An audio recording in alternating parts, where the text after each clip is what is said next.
Bersedangkan dulu. Haleluya, haleluya. Biarlah sungguh pengakuan kita ini terjadi dalam kehidupan kita sehari-hari. Pengalaman-pengalaman kita melihat bahwa Tuhan itu Allah yang maha besar. Dia Allah yang menjuru kabarnya, dia akan menolong kita, memberikan kita kemenangan demi kemenangan. Haleluya. Kembali tangkap pujian kita, bergema gempita nyanyian kemenangan.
Dan biar kita nanti sampai di sana bergema-gema kita, nyanyian kemenangan, nyanyian sorak-sorai, kita bertemu di awan permai bersama dengan Yesus Tuhan bersukacita. Haleluya. Masih kita angkat pujian kita, Tuhan adalah kekuatanku.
Haleluya, puji Tuhan.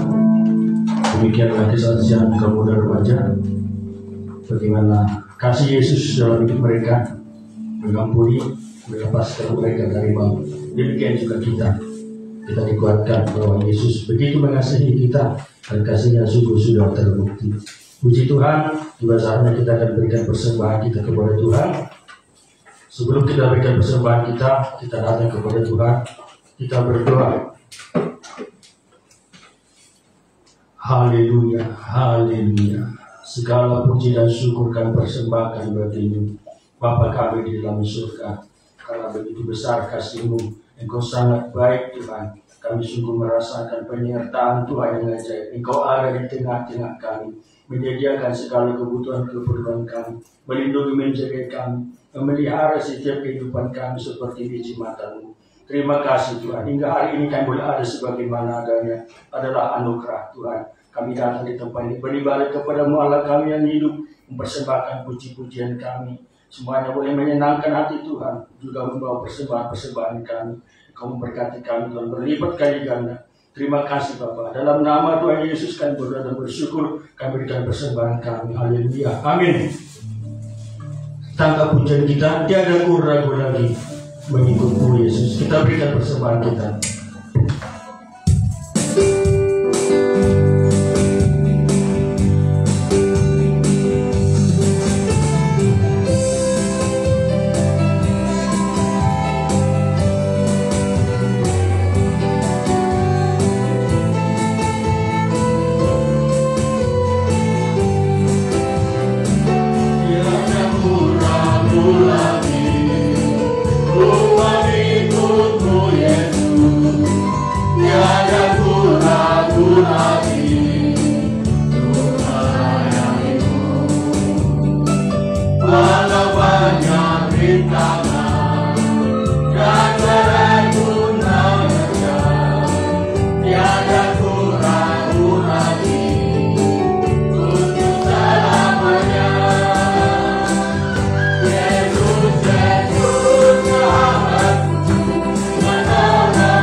Puji Tuhan, tiba saatnya kita akan menerima firman Tuhan. Kita buka hati kita buka pikiran kita, dan kita rasakan kasih-Nya, lawatannya bagi kita semua. Saudara, kita bagi berdiri untuk kita sambut firman Tuhan. Tangkap pujian kita, berikan pembukaan.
sanggup mengubahkan kami, karena Engkau berkuasa ya Tuhan. Itu kerinduan kami.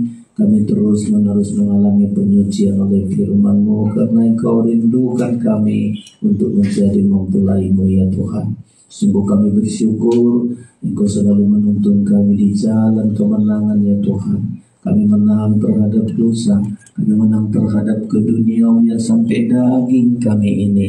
Kami mengalami kemenangan demi kemenangan, dan kami bersyukur Engkau sudah berkorban bagi kami. Engkau berjuang dengan kuasa darah-Mu agar kami menjadi pemenang ya Tuhan. Pemenanglah nanti akan duduk di tahta kemuliaan-Mu, dan kami rindukan itu Tuhan. Tidak ada satupun kami gagal, tidak ada satupun kami tidak mencapai kemenangan ini, tapi semua kami mencapai kemenangan ini Tuhan Yesus.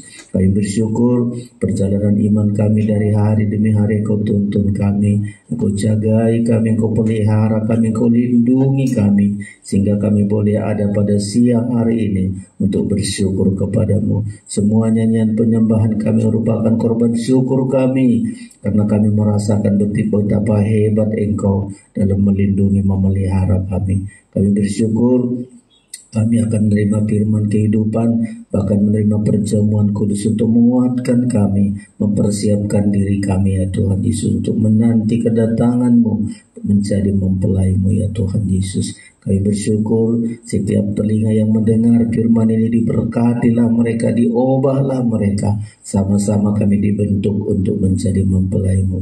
Kami bersyukur, kami sambut firman-Mu di dalam nama Tuhan Yesus kami berdoa. Haleluya. Amin. Silakan duduk Bapak Ibu Saudara-saudara sekalian.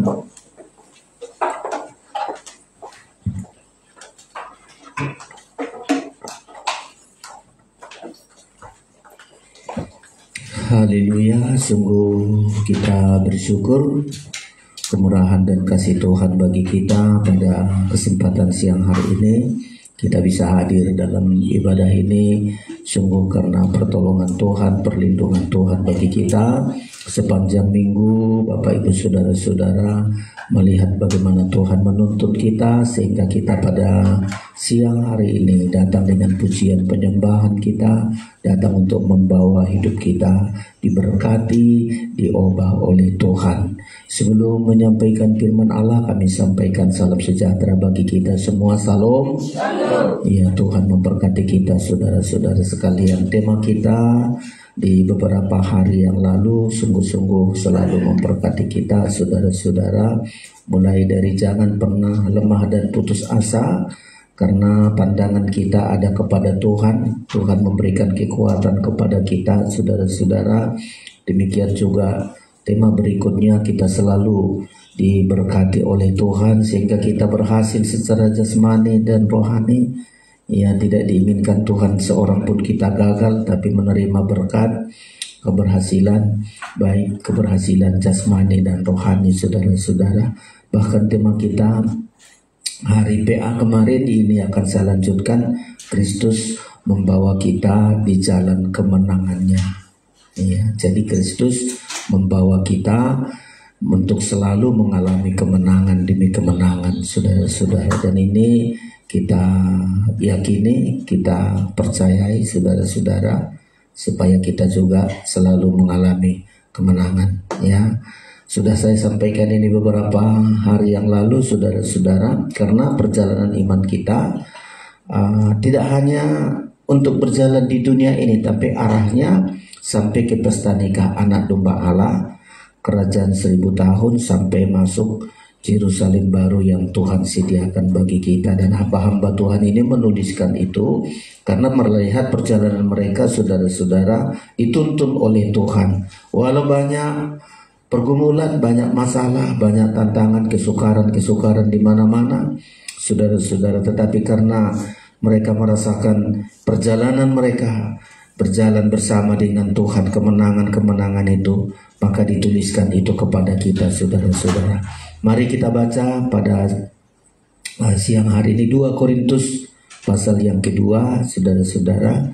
2 Korintus pasal yang kedua, kita baca ayat ini. Ya, serentak kita baca sama-sama saudara-saudara ayat yang ke-14. Jika sudah menemukan, biarlah Kita baca sama-sama saudara ya. Mari 2 Korintus pasal yang kedua ayat 14. 1, 2, 3. Tetapi syukur bagi Allah yang dalam Kristus selalu membawa kami di jalan kemenangannya. Dengan perantaraan kami, Ia menyebarkan keharuman pengenalan akan Dia di mana-mana. Iya, ini saudara-saudara, sungguh kita bersyukur. Kristus selalu membawa kami di jalan kemenangannya, sehingga mereka bisa menjadi berkat, membawa keharuman, membawa berkat keharuman kemana-mana. Mereka menjadi berkat, saudara-saudara. Kristus selalu membawa kami di jalan kemenangannya. Ya, di dalam perjalanan iman kita sangat membutuhkan Tuhan. Kita selalu membutuhkan tuntunan Tuhan, saudara-saudara. Kita harus berjalan di jalannya Tuhan supaya kita menang. Ya, jangan membuat jalan sendiri. Karena kita namanya Kristen itu pengikut Kristus, mengikuti jalan-jalan Kristus, mengikuti jejak Kristus, telapak kaki Kristus, itu yang kita ikuti saudara-saudara, sehingga kita mengalami kemenangan-kemenangan. Ada 3 perjuangan kita yang harus kita menangkan bersama dengan Kristus. Di dunia ini banyak perjuangan saudara, berjuang untuk sekolah anak-anak kita. Bagus sekali berjuang sekolah, banyak biaya, banyak tenaga, banyak pengorbanan anak-anak kita sekolah, orang tuanya berkorban mati-matian. Ya, sampai anaknya bisa sekolah, bisa kuliah, sampai bisa kerja. Itu perjuangan yang begitu berat saudara-saudara. Tapi perjuangan itu hanya untuk di dunia, ya, hanya untuk mencapai perkara dunia. Bagus kita berjuang, orang tua juga berjuang terus selama hidup kita di dunia. Ayat bilang manusia di dunia harus bergumul. Tapi perjuangan yang lebih dari itu saudara-saudara adalah perjuangan untuk menang terhadap dosa. Inilah perjuangan kita. Seperti Kristus. Kenapa Kristus datang ke dunia rela mati? Bukan hanya memperjuangkan supaya kita hidup di dunia ini, hidup cukup, hidup mapan, hidup layak. Bukan hanya itu saudara-saudara. Kalau hanya untuk itu, nabi-nabi, rasul-rasul sudah datang. Ketika kelaparan, datang nabi, hamba-hamba Tuhan, dan kelaparan bisa diberikan berkat, dan seterusnya. Banyak nabi-nabi bisa dan layak mereka, bangsa, umat-umat Tuhan diberkati oleh nabi-nabi. Tapi kenapa harus Tuhan Yesus datang? Ya, karena ada perjuangan yang lebih berat saudara-saudara. Untuk apa? Kristus datang untuk mengalahkan dosa, mengalahkan iblis, mengalahkan maut. Saudara-saudara, karena dosa itu yang dibawa oleh iblis, manusia masuk ke dalam dosa dan maut. Perjuangan kita yang paling berat adalah menang terhadap dosa, mengalahkan dosa saudara-saudara sekalian, ya.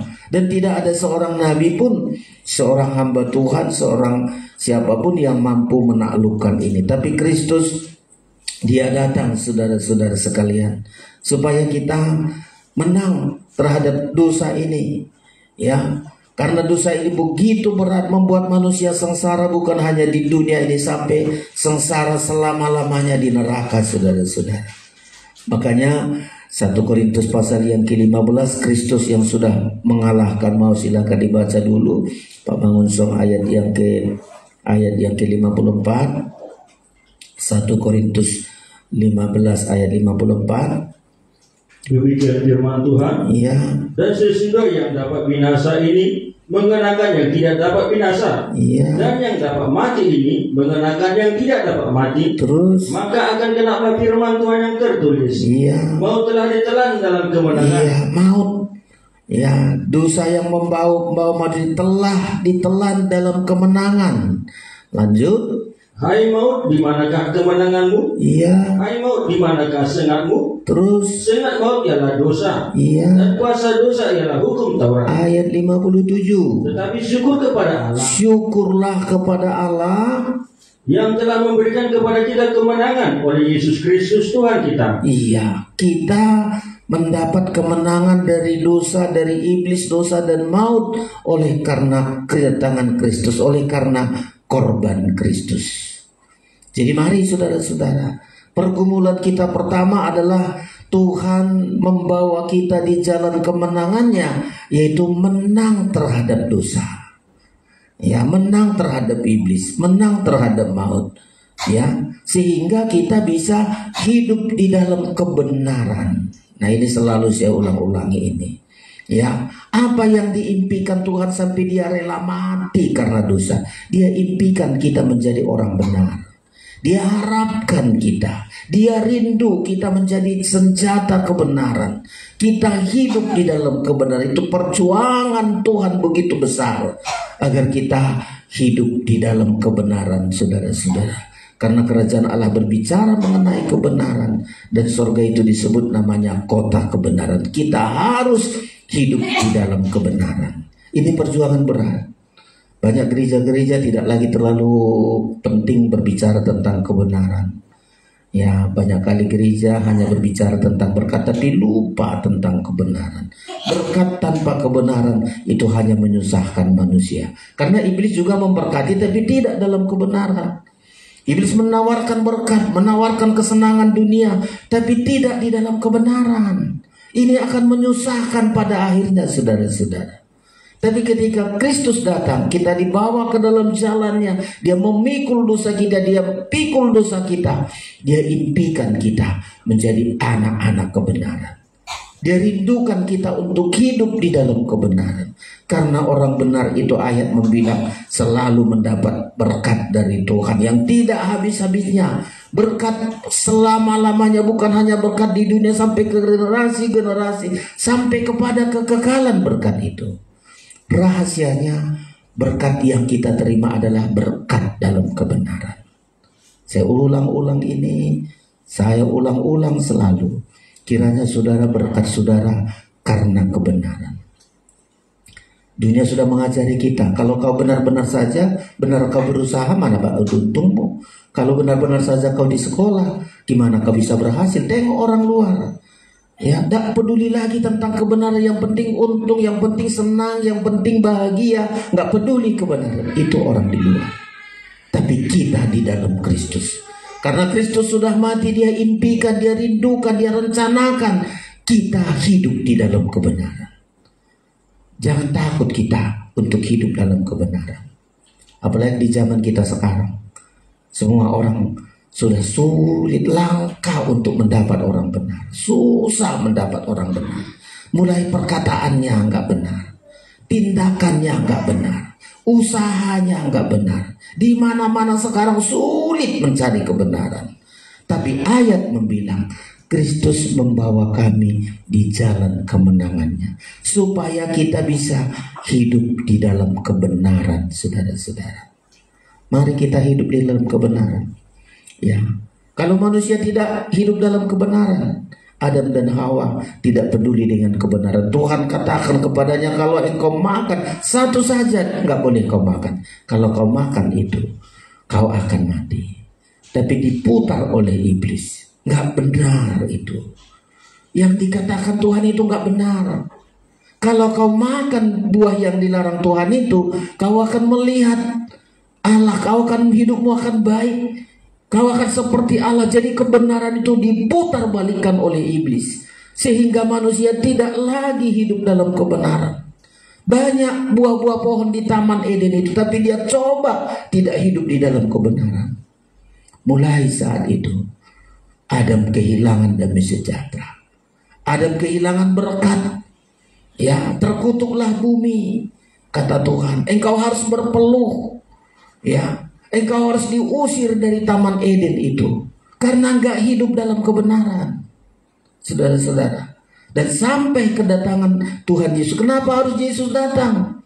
Kita diharapkan bukan hanya kita diciptakan seperti Adam dan Hawa. Adam dan Hawa memang manusia diciptakan. Tapi kita, apa kelebihan kita dari Adam dan Hawa? Apa kelebihan kita dengan korban Kristus? Kita dibuat bukan hanya diciptakan dari tanah. Kalau Adam dan Hawa diciptakan dari tanah, dihembuskan napas ke dalam. Kita beda. Kita lebih dari itu. Ini rahasia besar di pengajaran ini kita kenal. Apa kelebihan kita dari Adam yang diciptakan dari tanah? Kita tidak begitu, saudara-saudara. Apa kelebihan kita? Kita dilahirkan. Beda diciptakan dengan dilahirkan. Kita dilahirkan menjadi anak-anak Tuhan. Kalau Adam umat Tuhan, ya, dia umat Tuhan. Kita anak-anak Tuhan. Coba saudara bandingkan. Saya begitu melihat hebatnya rencana Allah ini. Saya harus berkata kepada diri saya anak-anak Allah. Saya lahir menjadi anak-anak Allah. Sayalah pewaris kebenaran itu. Sayalah menjadi senjata kebenaran itu. Sayalah menjadi orang yang benar, dibenarkan oleh Kristus. Sayalah anak-anak kebenaran itu. Coba saudara bayangkan. Manusia Adam diciptakan dari tanah, dihembuskan nafas. Kita enggak. Kita lebih dari itu. Ya, kita lahir. Ya, kita dilahirkan menjadi anak-anak Tuhan, saudara-saudara. Karena ada benih. 1 Yohanes dibaca ini. Ulangi Pak Manguso. 1 Yohanes pasal yang ketiga. Iya, 1 Yohanes pasal. Makanya saudara bedakan. Biar orang di luar nggak peduli tentang kita harus peduli. Kita harus peduli seberapa banyak kita. Kalau orang nggak peduli kebenaran, kita harus anak-anak kebenaran. Kita harus menjadi senjata kebenaran. Karena kita mencapai kota kebenaran. Kita anak-anak kebenaran itu. 1 Yohanes pasal 3. Silakan ayat 8. Demikian, barang siapa yang tetap berbuat dosa berasal dari iblis. Terus, sebab iblis berbuat dosa dari mulanya. Perhatikan. Untuk inilah anak Allah menyatakan dirinya. Iya. Itu supaya ia membinasakan perbuatan-perbuatan iblis. Iya, Yesus membinasakan perbuatan-perbuatan iblis yang sudah menghancurkan Adam dulu. Dia binasakan ini perbuatan iblis. Terus, setiap orang yang lahir dari Allah. Perhatikan ini. Orang yang lahir dari Allah. Siapa ini, saudara? Enggak disebutkan setiap orang yang diciptakan Allah. Bukan. Setiap orang yang lahir dari Allah. Terus, tidak berbuat dosa lagi. Terus, sebab benih ilahi tetap ada di dalam dia. Dan ia tidak dapat berbuat dosa karena ia lahir dari Allah. Beda, saudara-saudara. Beda. Adam diciptakan. Kita berbeda. Kita lahir dari Allah. Ketika kita disebut lahir dari Allah, pekerjaan kita bukan berbuat dosa, tetapi kita berbuat kebenaran, hidup dalam kebenaran. Ya, ini hebatnya. Lanjutkan lagi 10. Inilah tandanya anak-anak Allah dan anak-anak iblis. Iya. Setiap orang yang tidak berbuat kebenaran tidak berasal dari Allah. Terus, demikian juga barang siapa yang tidak mengasihi saudaranya. Iya. Jadi sudah dapat bandingkan ya. Apa yang diimpikan Tuhan sampai dia mati. Udah banyak nabi mulai zaman Adam, terus di zaman Tuhan banyak hamba-hamba Tuhan. Tapi nampaknya untuk manusia hidup dalam kebenaran gak ada cara lain. Allah harus mengutus anaknya. Yesus Kristus datang ke dunia ini. Dia rela mati. Dia memikul segala dosa-dosa kita. Memikul segala dosa seisi dunia. Dengan harapannya generasi-generasi kemudian yang disebut lahir dari Allah tidak berbuat dosa lagi. Jadi gereja Tuhan kita ini yang diimpikan pengikut-pengikut Kristus, yang diimpikan Tuhan dalam hidup kita, hidup dalam kebenaran. Berulang-ulang orang benar itu sangat luar biasa, karena dia adalah anak-anak Allah. Saya ulangi, kenapa kita gampang berdusta, gampang berbuat gak benar? Karena ragu kita anak Allah, kita lahir dari Allah. Kalau kita tahu bahwa status kita sebagai anak-anak Allah, ya nggak mungkin kita mati kelaparan karena hidup benar. Sungguh-sungguh, ya orang akan bilang kalau kamu di kantor nggak benar, ya gitulah gajimu, nggak apa-apa, segitu gaji kita. Tapi lebih dari itu Tuhan kasih. Ya kalau kau gitu saja hidup benar, jualanmu, pekerjaanmu, caramu, ya gitu-gitu hidupmu. Kita jangan percayai. Ketika kita hidup di dalam kebenaran, kita anak-anak Allah. Ada cara Tuhan karena kita anak Allah. Banyak cara Tuhan untuk memelihara kita, memberkati, membuat kita bahagia, membuat kita sukacita. Jangan termakan kata-kata orang. Makanya banyak orang gak hidup benar.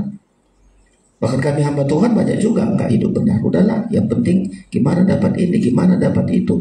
Banyak cara-cara, gimana cara-cara dunia untuk bisa bangun gereja, untuk bisa, aduh, saya minta ampun di hadapan Tuhan. Ya, kita harus pastikan segala sesuatu itu adalah anak Tuhan itu hidup dalam kebenaran. Banyak ayat mengatakan kita menjadi senjata kebenaran karena Kristus membawa kita di jalan kemenangannya, saudara-saudara. Ini yang pertama. Kemenangan apa itu? Kemenangan atas dosa sehingga kita hidup di dalam kebenaran. Ya, selalu kemana-mana saya sampaikan ini, walau orang gak suka, walau gak orang suka. Ya, banyak orang meragukan, gak bisa lah kita hidup benar. Siapa bilang? Alkitab menjamin, asal mau kita, saudara-saudara. Ya, coba kita lihat orang gak benar. Segala penghasilan yang gak benar selalu menyusahkan. Mungkin jumlahnya banyak, saudara-saudara. Coba jujur saja saudara akan lihat nanti. Setiap kita yang gak benar, mulai perkataan kita, usaha kita, semua penghasilan yang gak benar hanya menyusahkan kita. Saudara tengok orang-orang yang teringkus di penjara, korupsi, bukan karena kurang, mau pingin lebih, terus kurang. Ya, kita lihat orang-orang yang bukan karena pingin lebih, tapi nggak kebenaran. Saya selalu berdoa, terutama kita jemaat Tuhan yang tergembala, mari usahakan segala usaha saudara, usaha dengan benar. Hasilnya kita lihat sungguh sangat luar biasa. Ya, hasil yang benar itu membawa kita di dalam kebaikan, saudara-saudara. Abraham dengan Lot, saudara, bandingkan. Abraham selalu dia berusaha mau hidup dalam kebenaran. Dibilang sama si Lot, ya anak buah kita bertengkar ini, ya karena kita diberkati Tuhan. Aku gak suka kita berkat-berkat itu karena pertengkaran. Kalau kau ke kanan, sudahlah aku ke kiri, pilihlah. Ya Lot gak peduli, yang penting ternaknya banyak.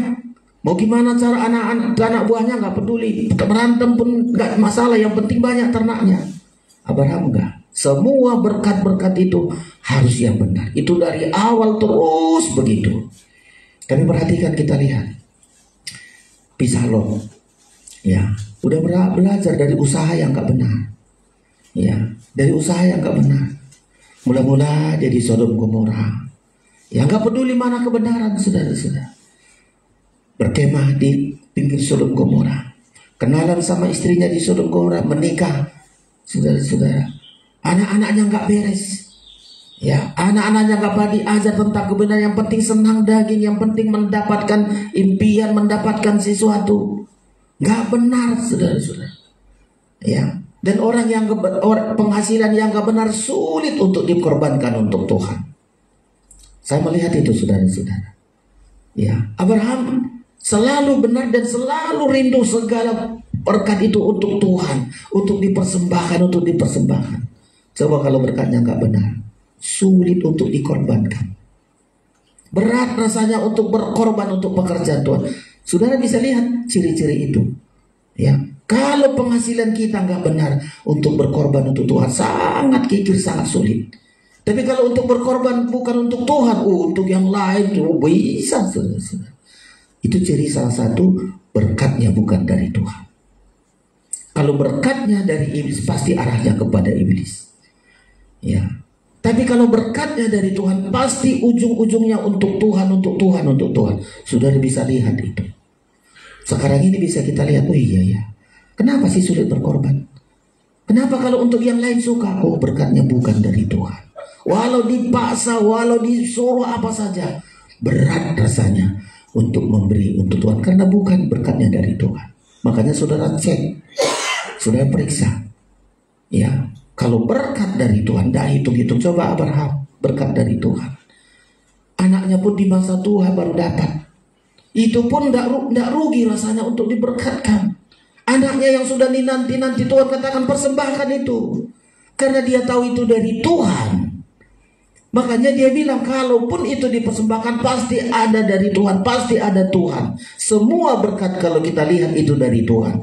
Gak segan-segan kita untuk memberi untuk Tuhan. Itu tanda berkat dari Tuhan. Ya. Tapi kalau bukan, saya ulangi koreksi ini. Kalau bukan berkat dari Tuhan, sangat kikir, sangat pelit. Kapan perlu sisa-sisa saja untuk Tuhan. Karena berkatnya itu bukan dari Tuhan. Makanya saudara-saudara, menang. Kristus membawa kita di jalan kemenangannya. Menang terhadap dosa. Supaya kita hidup di dalam kebenaran. Kalau kita hidup dalam kebenaran, kitalah anak-anak yang lahir menjadi anak-anak Tuhan. Kita lahir dari Allah. Karena ada benih ilahi di dalam hidup kita. Kita menjadi anak-anak Tuhan, anak-anak kebenaran. Dan bersyukur anak-anak kebenaran itu di tabernakel pertama, begitu dia menerima korban Kristus, dia berada di daerah kebenaran, namanya halaman, saudara-saudara. Sudah berada di halaman tabernakel, di halaman kerajaan surga. Dipelihara, dilindungi oleh Tuhan secara sempurna, saudara-saudara. Ini yang pertama. Yang kedua, kemenangan apa ini, saudara-saudara? Jadi yang pertama, Kristus membawa kita di jalan kemenangannya supaya kita menang terhadap dosa. Kita menjadi anak-anak Tuhan, lahir dari benih ilahi. Kita adalah anak-anak kebenaran, senjata kebenaran. Tubuh kita gunakan untuk senjata kebenaran. Ada lagi yang kedua, saudara-saudara. Kristus membawa kita di jalan kemenangannya agar kita menang terhadap dunia. Tadi dosa, saudara-saudara. Ya, kita menghadapi dunia. Nah, ini juga perjuangan yang begitu berat. Yohanes 16 ayat 33. Coba dibaca Pak Mauncong. Kristus menang, mengalahkan dunia. Ya, mengalahkan dunia, silakan. Ya, sehingga Kristus ada tanda-tanda dia menang, mengalahkan dunia. Kesibukan dunia enggak memperbudak dia. Harta dunia enggak memperbudak dia. Kekhawatiran dunia juga tidak menghalangi dia melayani Tuhan. Bahkan semua kesibukan, kekhawatiran, kesenangan, kemegahan, semua yang ada di dunia ini gak pernah menghalangi dia melayani Tuhan, melakukan kehendak Tuhan. Dia menang atas dunia. Silakan Yohanes 16:33. Yohanes 16 ayat 33. Iya. Aku telah menang. Demikian firman Tuhan.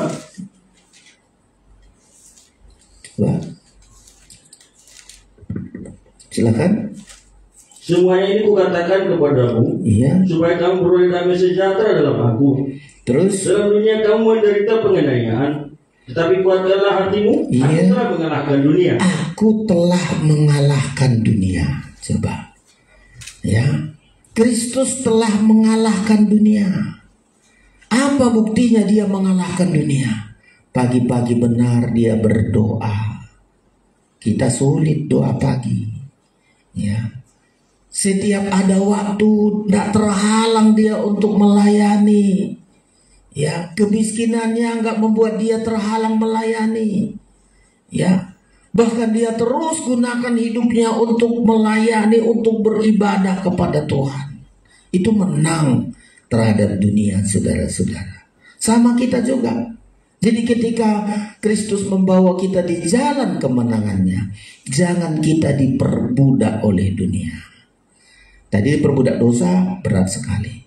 Karena orang yang lahir dari Allah juga sama, saudara-saudara. Semua orang yang lahir dari Allah menang terhadap dunia. 1 Yohanes 5 ayat yang keempat. Siapakah yang mengalahkan dunia? Orang yang lahir dari Allah. Makanya saudara-saudara, kalau kita lahir dari Allah ada kepastian menang terhadap dosa, menang terhadap dunia. Silakan 5 ayat 4. Sebab semua yang lahir dari Allah mengalahkan dunia. Dan inilah kemenangan yang mengalahkan dunia, iman kita. Iya. Jadi kalau kita lahir dari Allah, kita menang terhadap dunia. Ya. Jadi beda, saudara-saudara. Adam dan Hawa diciptakan, kita lahir dari Allah. menang terhadap dosa, menang terhadap dunia. Sehingga kita, perkara dunia ini tidak menghalangi kita untuk beribadah dan melayani Tuhan. Ya, jangan justru di dunia kita diperbudak dunia. Sebenarnya hidup di dunia ini hanya singkat. Di dunia inilah kita latihan beribadah. Di dunia inilah latihan kita beribadah sampai satu saat ketika kita tinggalkan dunia ini sudah terampil kita beribadah melayani Tuhan. Ya, jadi di dunia ini saudara-saudara, ya, jangan diperbudak dunia. Kalau dia diperbudak dunia, tidak ada waktu untuk beribadah, nggak ada waktu untuk melayani Tuhan. Sibuk mulai dari pagi sampai sore terus diperbudak dunia, diperbudak dunia. Kalaupun bisa beribadah itu kalau ada sisa-sisa waktu. Beda saudara-saudara. Kalau Kristus mengutamakan ibadah dalam segalanya, membuktikan bahwa dia tidak diperbudak oleh dunia. Pagi-pagi benar dia sudah berlutut. Setiap hari kalau ada kesempatan dia melayani. Ada orang sakit, ada orang susah, ada terus melayani. Itulah tandanya tidak lagi diperbudak oleh dunia. Mari hari ini pastikan hidup kita saudara-saudara. Ada waktu, jangan hanya mikir, aduh gimana cari uang. Pikir gimana kita bisa menjadi saksi. Pikir bagaimana kita bisa menjadi berkat. Membuktikan perkara dunia ini tidak memperbudak kita. Ini saudara-saudara, Kristus membawa kita di jalan kemenangannya. Sehingga kita menang terhadap dunia. Siapa yang menang terhadap dunia? Lahir dari Allah. Kita menjadi anak-anak Allah, bukan diperbudak dunia. Dulu dipikirkan Tuhan, akulah menciptakan manusia, kitab Kejadian, supaya mereka berkuasa. Coba, supaya mereka berkuasa di bumi, berkuasa atas burung-burung, berkuasa atas di dunia ini. Itu kerinduan Tuhan terdalam. Tetapi Tuhan melihat kecewa. Ya, manusia bukan lagi berkuasa atas dunia, atas alam. Manusia sudah dikuasai oleh perkara dunia. Makanya Yesus lahir. Dia datang ke dunia ini. Diharapkan pengikutku nanti tidak lagi diperbudak oleh dunia. Pengikutku nanti tidak lagi diperbudak oleh dosa. Pengikutku nanti tidak lagi diperbudak oleh dunia. Mereka akan bisa hidup dalam kebenaran. Mereka akan bisa hidup untuk melayani Tuhan. Ya, bukan dunia ini menghalangi, malah itu kerinduan Tuhan. Adam dan Hawa sudah nggak lagi berkuasa, sudah dikuasai oleh dunia, saudara-saudara. Mari kerinduan Tuhan yang kedua, Kristus membawa kita di jalan kemenangannya, agar kita tidak lagi diperbudak oleh dunia. Kita bisa menang atas dunia, saudara-saudara. Contohnya, coba tanda pastikan hari ini saya harus ke gereja. Tutup saja pekerjaan yang lain. Kita pastikan aku menang. Kuasa dunia ini begitu berat. Kemarin saya contohnya saudara-saudara. Begitu nekat kita hari ini, jam sekian aku mau berdoa. Udah kita siapkan jam sekian aku berdoa di kamar. Ya, baru kita siapkan sebelum berdoa. Kata hati kita dulu, tengok dulu ke belakang. Oh, masak air dulu, bersihkan ini dulu. Lupa, saudara-saudara. Bahwa kita sudah berlutut, teringat lagi, siapa lagi begini. Gak ada waktu untuk berdoa. Gak ada waktu untuk Tuhan. Gak ada waktu untuk melayani Tuhan. Coba saudara bayangkan betapa hebatnya dunia ini memperbudak kita. Ya. Kalau untuk pekerjaan selalu ada waktu, apalagi di zaman internet sekarang, saudara-saudara. Ya, masing-masing kita punya handphone. Sebentar lagi dulu TV, sekarang orang nggak terlalu minat lagi dengan TV. Handphonenya sebentar lagi handphone. Tidak ada waktu, saudara-saudara. Handphone ini sudah lebih mahal dari segala-galanya. Disita, nggak punya waktu untuk Tuhan. Itulah dunia, saudara-saudara. Ya, handphone kita harus baik-baik kita menggunakannya, saudara-saudara. Kalau enggak, semua akan hancur, saudara-saudara. Hubungan kita dengan Tuhan enggak, hubungan dengan sesama enggak. Makin banyak perkara dunia ini diciptakan, satu saja harapannya, jangan ada hubungan kita untuk Tuhan. Jangan ada waktu untuk Tuhan. Jangan ada waktu beribadah, jangan ada waktu melayani Tuhan. Tapi kita harus pastikan, ya, kita menang terhadap dunia sehingga kita bisa beribadah melayani Tuhan. Kuncinya itu saja. Sampai Tuhan bilang, hai kamu yang gak setia, kata Tuhan. Yakobus berapa itu? Ya, barang siapa yang bersahabat dengan dunia, dia menjadi musuh Allah. Tidak setia apa artinya? Tidak setia beribadah dan melayani Tuhan. Gak setia kepada Tuhan. Hai kamu yang tidak setia, tidak tahukah kamu? Yakobus itu Bapak Musa. Persahabatan dengan dunia adalah perseteruan, tidak disukai oleh Tuhan. Dan ini sangat berat. Tidak kalah beratnya melawan dosa. Ya, melawan dunia ini juga begitu kuat. Silakan Yakobus pasal 4 ayat 4. Demikian, hai kamu orang-orang yang tidak setia. Tidak setia. Nah, inilah saudara-saudara. Gak setia sama Tuhan maksudnya. Gak setia beribadah, gak setia melayani Tuhan. Lanjut. Tidakkah kamu tahu bahwa persahabatan dengan dunia adalah permusuhan dengan Allah? Iya. Jadi ketika dunia ini sudah memperbudak dia, gak setia kepada Tuhan, dia bermusuhan dengan adalah menjadi permusuhan dengan Allah. Lanjutkan, selesai. Jadi barang siapa yang tak menjadi sahabat dunia ini, dia menjadikan dirinya musuh Allah. Menjadi musuh Allah. Jadi saudara gak kasih waktu sama Tuhan, saudara sudah membuat bermusuhan kita dengan Tuhan. Gak ada waktu untuk ke gereja aja, selalu gak ada waktu. Saudara hati-hati. Kita tidak lagi bersama dengan Tuhan, berlawanan dengan kehendak Tuhan. Makanya jangan diringankan, saudara-saudara. Ya, jangan diringankan. Walau di Ibrani mengatakan banyak orang nanti meninggalkan persekutuan, tapi jangan kita ulang-ulangi, katanya.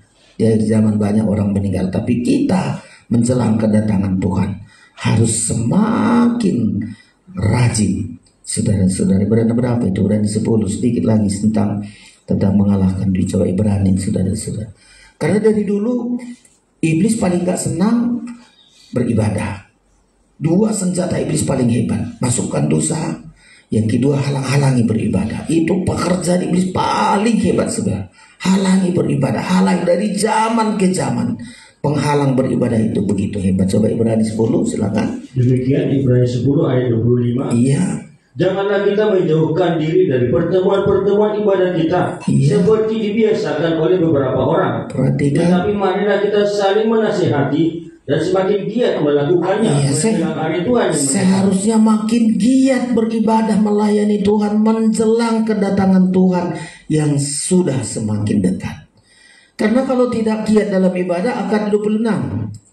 Sebab jika kita sengaja berbuat dosa, sesudah memperoleh pengetahuan tentang kebenaran, maka tidak ada lagi korban untuk menghapus dosa itu. Jadi 2 ini, saudara-saudara. Ya, diperbudak iblis jauh dari ibadah akan membuat kesempatan untuk berbuat dosa. Dan itu selalu ada, saudara-saudara.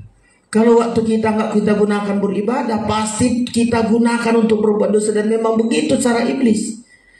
Coba di zaman orang di Mesir, bangsa Israel di Mesir, dihalang-halangi beribadah. Supaya apa? Supaya selalu kesibukan dunia. Nanti kesibukan dunia berantem dibuat antara pengarang-arang bangsa Israel, terus membuat mereka diperbudak, membuat keributan, membuat kehancuran. Makanya dihalangi beribadah. Ya, supaya hidup manusia terus berbuat dosa. Makanya Kristus membawa kita di jalan kemenangannya. Menang terhadap dosa karena kita lahir dari Allah. Menang terhadap dunia karena kita lahir dari Allah. Ya, tidak bersahabat dengan dunia, tidak mengasihi dunia, tidak serupa dengan dunia, sampai tidak menjadi manusia duniawi. Karena kita lahir dari Allah. Kita anak-anak kebenaran. Kita tidak dikuasai oleh dunia. Kita berkuasa di atas dunia. Sampai satu saat memerintah dunia. Ya, kenapa kita harus menang atas dunia? Karena sasarannya kita akan memerintah bersama dengan Kristus di dunia ini 1000 tahun. Ya, kalau kita terus diperbudak dunia, saudara nggak layak memerintah bersama Kristus. Ya, Kenapa kita menang atas dosa? Supaya kita masuk pesta nikah anak domba Allah. Kenapa kita menang atas dunia? Supaya nanti kita memerintah bersama dengan Kristus 1000 tahun lamanya. Kalau sekarang aja saudara nggak bisa tinggalkan kesibukan hanya untuk beribadah, saudara nggak layak nanti. Ya, kita sekarang ini imam-imam rajani, kita dipilih supaya menang atas dunia. Seperti Kristus menang atas dunia, kita juga menang atas dunia, saudara-saudara. Itu yang kedua. Terakhir, yang ketiga, Kristus membawa kita di jalan kemenangannya agar kita menang atas daging kita. Jadi 3 ini perjuangan kita: dosa, dunia, dan daging, saudara-saudara. Kristus sudah jelas tersalib, menyalibkan. Tapi juga disebutkan barang siapa yang menjadi milik Kristus. Galatia 5 ayat yang ke-24. Galatia 5 ayat yang ke-24, silakan. Barang siapa milik Kristus, dia harus menyalibkan dagingnya.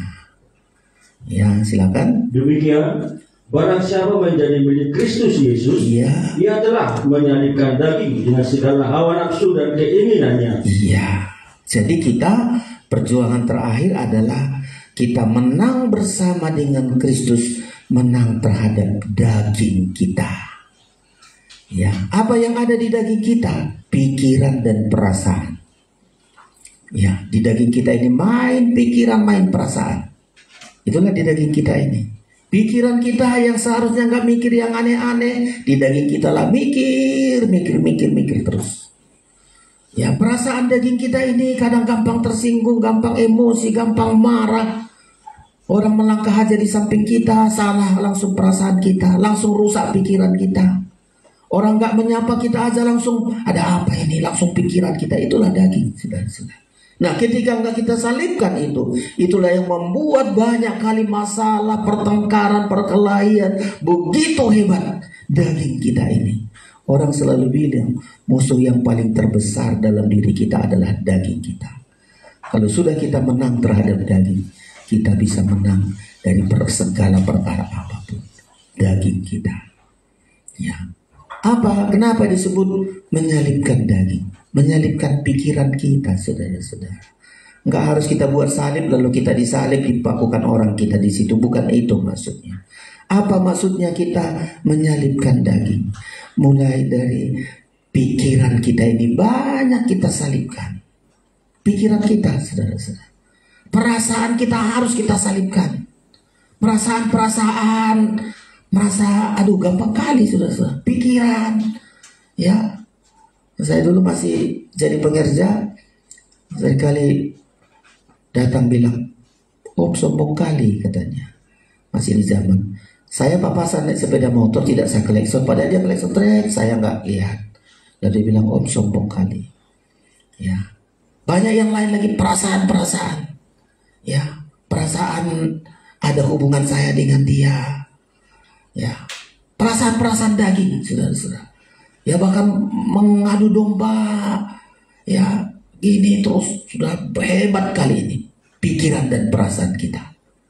Ya, apa yang harus kita menangkan dari daging kita? Mulai dari pikiran kita. Pikiran yang aneh-aneh salibkan. Nggak seperti kamu pikirkan ini. Datang pikiran kita, oh dia gini-gini samamu, salibkan itu. Ada perasaan kita, oh gue tengok tadi dia, wajahnya kayak gini sama aku, langsung perasaan negatif. Pikiran, coba susah kali kita, saudara-saudara. Ya, sampai ada dulu Jumat, itu ngeri juga, saya masih lajang, saudara-saudara.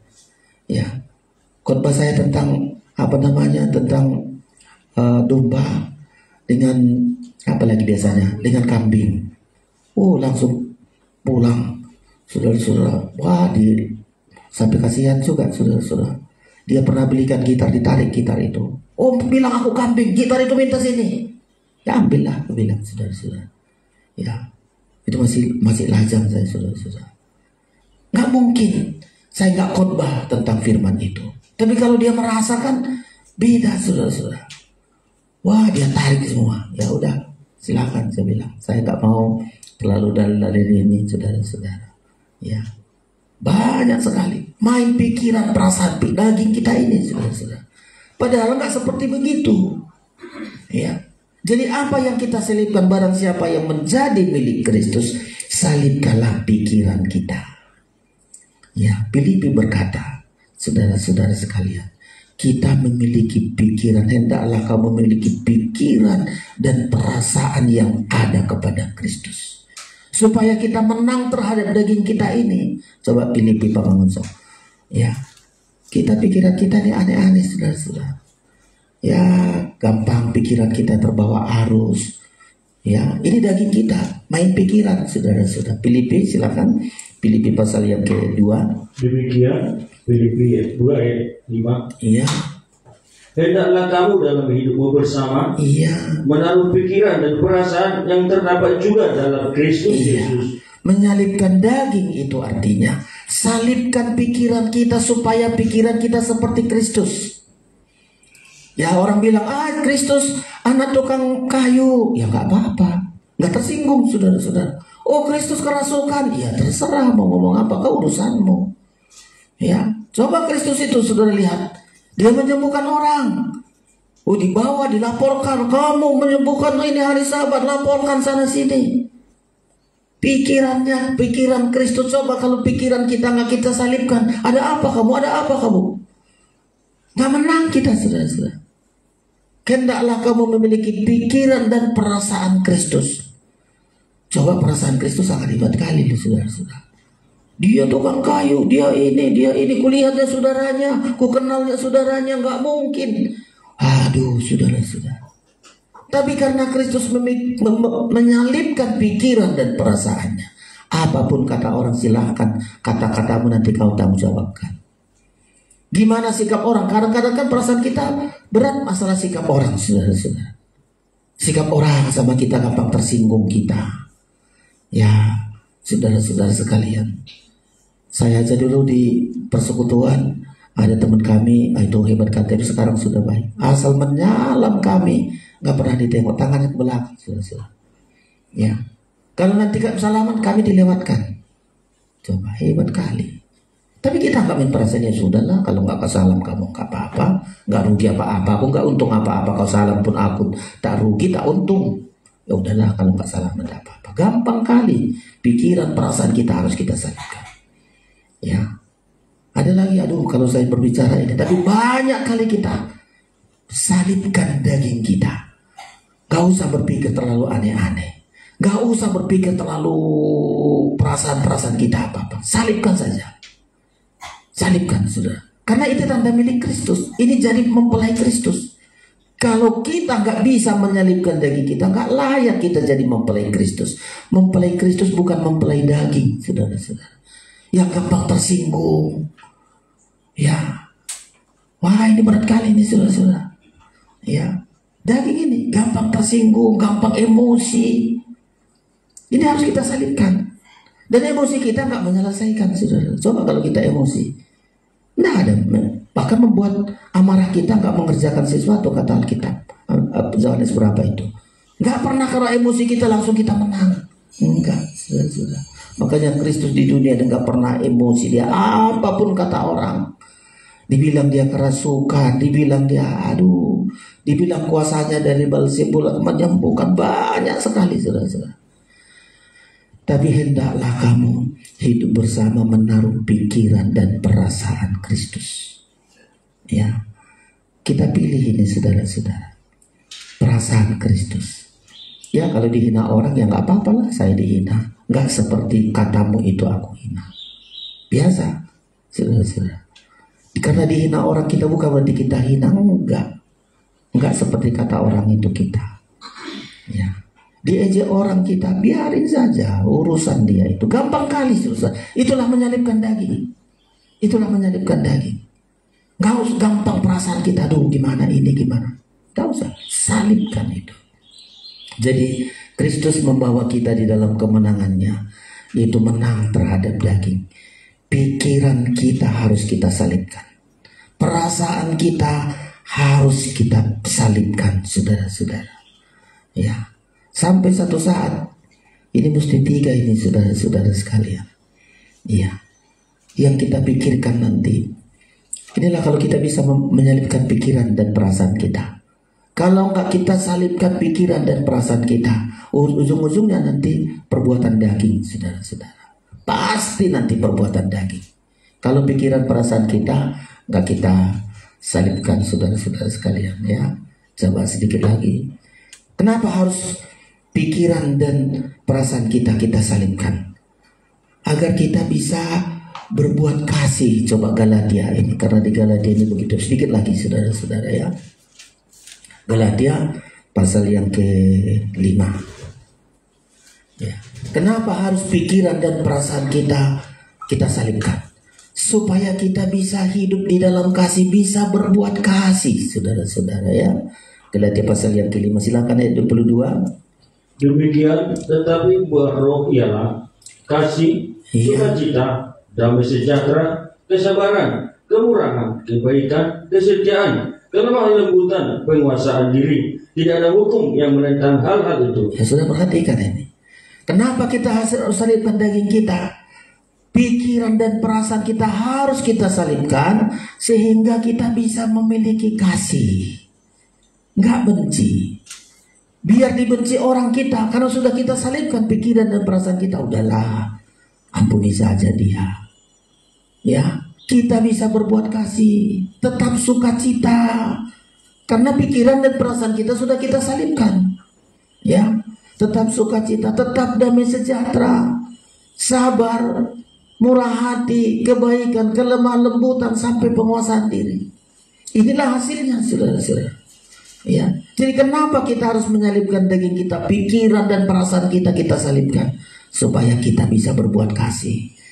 Terusnya ini saudara-saudara, buah roh ini mestinya tabiat dari Allah, tabiat dari anak-anak Allah. Ya, tetapi kalau nggak kita salibkan, nggak mau menyalibkan pikiran dan perasaan, coba gampang kali dia, saudara-saudara, ayat 19. Ya. Demikian perbuatan daging telah nyata, yaitu pencabulan, kecemaran hawa nafsu, penyembahan berhala, sihir, perseteruan, perselisihan, iri hati, amarah, kepentingan sendiri, pencideraan, roh pemecah. Coba bayangkan ini, saudara-saudara. Dari mana ini kok ada percabulan? Pikiran perasaannya nggak disalibkan. Dipikir-pikir, oh ini barangkali cinta sama aku. Main perasaan, saudara-saudara. Oh barangkali ini suka kali lah sama aku ini, ya. Udah bapak-bapak, udah mama-mama. Oh dia cinta kali lah sama aku. Oh dia hebat kali lah, sayang kali dia sama aku. Makanya banyak sekarang hancur rumah tangga. Kenapa? Dagingnya nggak disalibkan, pikiran perasaannya. Mulai ada percabulan, kecemaran, hawa nafsu, penyembahan berhala. Pikiran perasaannya nggak disalibkan. Oh kalau aku nanti menyembah berhala, wah nanti untung menyembah berhala. Ya, penyembahan berhala, sihir, perseteruan, perselisihan, semua ini karena dagingnya nggak disalibkan, pikiran perasaannya nggak disalibkan, main pikiran, main perasaan sampai menyembah berhala. Ya, jadi saudara-saudara perhatikan ini, salibkanlah daging kita. Apa yang ada dari daging kita? Dua hal yang paling intim, pikiran perasaan, pikiran perasaan. Pandai-pandai kita menyalibkan pikiran kita, supaya pikiran kita selalu berbicara tentang kasih, perasaan kita bicara selalu tentang kasih, tentang damai sejahtera. Kalau tidak, pikiran dan perasaanlah membuat hancur. Kita lihat kehancuran anak-anak. Anak-anak masih di bawah umur udah jatuh. Kenapa? Pikiran perasaannya. Banyak orang bicara cinta, masih di bawah umur udah hancur-hancuran. Dagingnya, pikiran dan perasaannya sudah hancur, saudara-saudara. Makanya hari ini kita renungkan, saudara-saudara. Saya ulangi kembali, Kristus membawa kita di jalan kemenangannya. Pertama, menang atas dosa. Sehingga apa? Kita lahir dari Allah, kita tidak mau berbuat dosa. Kita hidup di dalam kebenaran. Kita menjadi senjata kebenaran. Kita anak-anak kebenaran. Kristus membawa kita di jalan kemenangannya sehingga kita menang atas dunia, tidak diperbudak dunia, sehingga kita bisa setia beribadah, melayani Tuhan di dunia ini sampai kita satu saat menjadi raja-raja, memerintah bersama dengan Tuhan 1000 tahun di dunia ini, karena kita menang atas dunia. Kristus juga membawa kita di jalan kemenangannya, sehingga kita menang atas daging kita, menang terhadap pikiran kita. Pikiran kita harus disucikan sampai pikiran kita seperti pikiran Kristus. Perasaan kita harus disucikan supaya perasaan kita sama seperti Kristus. Orang yang punya pikiran dan perasaan seperti Kristus, dialah menjadi milik Kristus. Dialah menjadi mempelai Kristus. Gak layak menjadi mempelai Kristus kalau beda pikiran kita, beda perasaan kita. Yang diunggulkan, diutamakan Tuhan. Siapa yang menjadi mempelainya? Satu pikiran dan satu perasaan dengan Kristus. Tak ubahnya suami istri. Kegagalan suami istri, gak satu pikiran dan satu perasaan dengan suaminya, dengan istrinya. Tapi istri harus punya pikiran perasaan yang sama. Pikiran yang sama, perasaan yang sama. Nikah itu akan bagus. Nikah itu akan bahagia. Di dalam nikah itu ada kasih. Di dalam nikah itu ada damai sejahtera. Di dalam nikah itu sudah ada kesabaran dan seterusnya. Nikah itu sampai nikah jasmani ini berakhir kepada nikah rohani. Berlangsung kepada nikah rohani. Kristus membawa kita di jalan kemenangannya. Jangan gagal kita karena dosa kita. Jangan gagal kita karena perkara dunia ini. Jangan gagal kita karena daging kita. Mari hari-hari ini Kristus membawa kita di jalan kemenangannya. Ikuti jalan Kristus. Memang berat, memang pergumulan bersama dengan Kristus berat, tapi Kristus yang ada di depan, kita hanya mengikuti jejaknya. Tuhan memberkati kita. Kita persiapkan diri kita. Pemain musik datang ke depan. Kita persiapkan diri kita untuk menerima tubuh dan darah Kristus.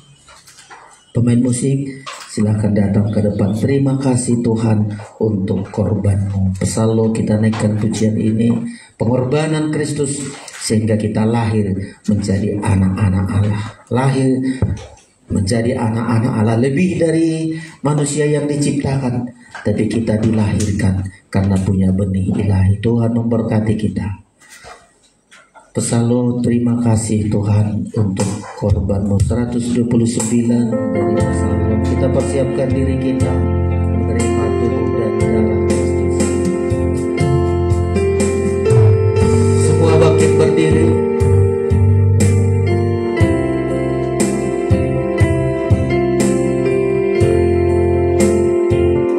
Terima kasih Tuhan. Terima kasih untuk korbanmu yang mulia, untuk darahmu suci, untuk darahmu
rindukan kami menang atas dosa. Engkau rindukan kami menang atas daging, atas dunia ini Tuhan. Pemenang akan duduk di tahtamu. Haleluya, haleluya. Kepada kamilah Tuhan, kepada kamilah itu berikan kemenangan ini. Kepada semua yang mendengar firman-Mu kami menjadi pemenang. Dosa tidak memperbudak kami, dunia tidak memperbudak kami, daging tidak memperbudak kami. Karena kami lahir anak-anak Allah. Terima kasih Tuhan, terima kasih. Mampukan kami Tuhan, mampukan kami mengikuti langkah-Mu, mampukan kami mengikuti jalan-jalan-Nya Tuhan. Haleluya. Walau di sekitar kami sulit manusia untuk berbuat benar, tapi kepada kami Engkau kasih kekuatan bagi kami. Karena kami dilahirkan menjadi anak-anak, punya benih ilahi. Terima kasih Tuhan, terima kasih. Kami bersyukur di tengah-tengah kami tersedia tubuh dan darah-Mu. Layakkan kami semua ya Tuhan. Dengan tubuh dan darah-Mu kami mampu untuk menjadi pemenang. Berkati yang membagikannya, berkati kami yang menerima tubuh dan darah-Mu. Ada kekuatan bagi kami untuk mempraktekkan firman-Mu. Kami bersyukur, kami sambut perjamuan kudus ini dengan iman percaya kami. Dalam nama Yesus kami berdoa, haleluya, amin.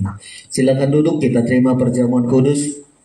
Kita masih naikkan pujian ayat 3. Terima kasih Tuhan untuk janji perlindungan-Mu. Terima perjamuan kudus dengan iman percaya kita. Haleluya.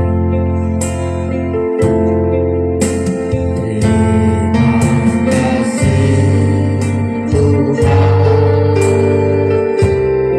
Tuhan untuk janji perlindungan.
Pengorbanan-Mu yang begitu besar bagi kami. Kami menjadi anak-anak Tuhan. Kami menjadi anak-anak kebenaran. Kami bersyukur hidup kami berharga, hidup kami mulia. Tidak akan kami bawa hidup kami diperbudak dosa, diperbudak duniawi, diperbudak daging kami. Karena benih ilahi ada di dalam hidup kami. Cobalah roti ini sungguh-sungguh menjadi tubuh-Mu, anggur ini sungguh-sungguh menjadi darah Kristus. Supaya kami mampu Tuhan. Perjamuan kudus lebih dari obat. Karena perjamuan kudus ini mampu membangkitkan kami. Perjamuan kudus ini membuat kami hidup selama-lamanya bersama dengan Tuhan. Mari saudara angkat tubuh Kristus, dengarkan firman Allah. Sebab apa yang telah kuteruskan kepadamu telah aku terima dari Tuhan, yaitu bahwa Tuhan Yesus pada malam waktu ia diserahkan mengambil roti, dan sesudah itu ia mengucap syukur atasnya. Ia memecah-mecahkannya dan berkata, inilah tubuhku yang diserahkan bagi kamu, perbuatlah ini menjadi peringatan akan aku. Kita makan bersama dalam nama Tuhan Yesus Kristus.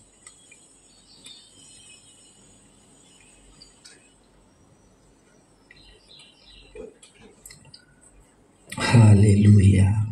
Mari angkat darah Kristus. Ada pergumulan apapun dalam hidupmu, dalam Kristus, dengan darahnya kita mendapatkan kemenangan. Dengarkan firman Allah, angkat darah Kristus. Demikian juga ia mengambil cawan sesudah makan lalu berkata, cawan ini adalah perjanjian baru yang dimeteraikan oleh darahku. Perbuatlah ini setiap kali kamu meminumnya menjadi peringatan akan aku. Sebab setiap kali kamu makan roti ini dan minum cawan ini, kamu memberitakan kematian Tuhan sampai ia datang. Kita minum bersama dalam nama Tuhan Yesus Kristus. Darah Yesus hapuskan dosaku. Darah Yesus hapuskan dosaku. Mari angkat tanganmu kepada Tuhan. Darah Yesus hidupkan kita. Darahnya tertumpah menjadi jalan. Kita sembah Tuhan, haleluya. Bersyukur. Darah Yesus, haleluya.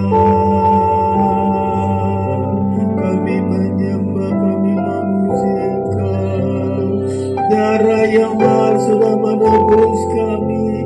Darah yang mahal sudah melahirkan kami menjadi anak-anak Allah, anak-anak kebenaran. Kami bersyukur Tuhan. Terima kasih. Terima kasih Tuhan, Engkau begitu baik bagi kami. Hari ini kami diberkati.